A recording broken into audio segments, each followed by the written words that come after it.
Biblia. Vechiul Testament. Geneza. Capitolul 4.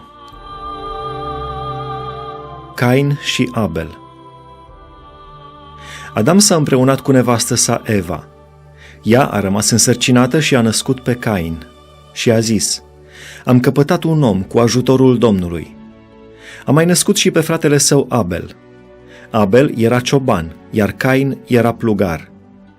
După o bucată de vreme, Cain a adus Domnului o jertfă de mâncare din roadele pământului.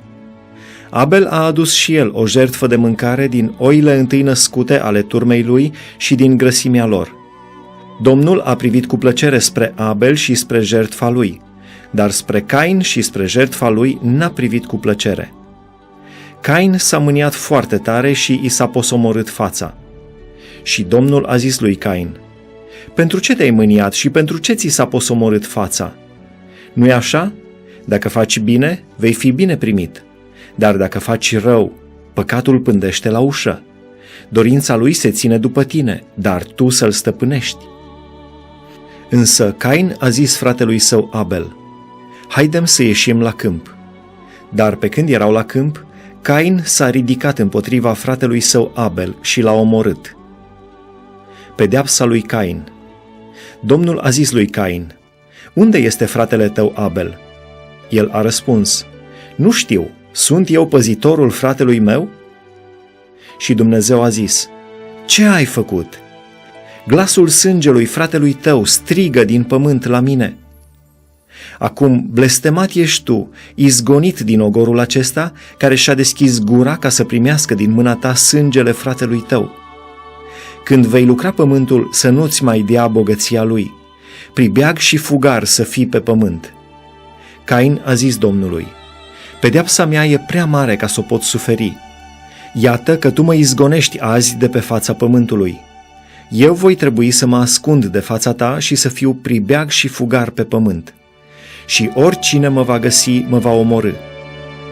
Domnul i-a zis: nici de cum, ci dacă va omorî cineva pe Cain, Cain să fie răzbunat de 7 ori.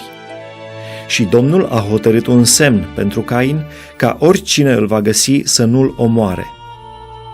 Apoi Cain a ieșit din fața Domnului și a locuit în țara Nod, la răsărit de Eden. Cain și urmașii lui. Cain s-a împreunat cu nevastă sa. Ea a rămas însărcinată și a născut pe Enoch. El a început apoi să zidească o cetate și a pus acestei cetăți numele fiului său Enoch. Enoch a fost tatăl lui Irad. Irad a fost tatăl lui Mehuiael. Mehuiael a fost tatăl lui Metușael. Și Metușael a fost tatăl lui Lameh. Lameh și-a luat 2 neveste. Numele uneia era Ada și numele celeilalte era Țila. Ada a născut pe Iabal. El a fost tatăl celor ce locuiesc în corturi și păzesc vitele. Numele fratelui său era Iubal. El a fost tatăl tuturor celor ce cântă cu alăuta și cu cavalul. Țila, de partea ei, a născut și ea pe Tubal-Cain, făuritorul tuturor uneltelor de aramă și de fier. Sora lui Tubal-Cain era Naama. Lameh a zis nevestelor sale: Ada și Țila, ascultați glasul meu. Nevestele lui Lameh, ascultați cuvântul meu. Am omorât un om pentru rana mea și un tânăr pentru vânătăile mele. Cain va fi răzbunat de 7 ori, iar Lameh de 70 de ori câte 7. Nașterea lui Set. Adam s-a împreunat iarăși cu nevastă sa. Ea a născut un fiu și a pus numele Set, căci a zis ea: Dumnezeu mi-a dat o altă sămânță în locul lui Abel, pe care l-a ucis Cain. Lui Set i s-a născut și lui un fiu și a pus numele Enos. Atunci au început oamenii să cheme numele Domnului.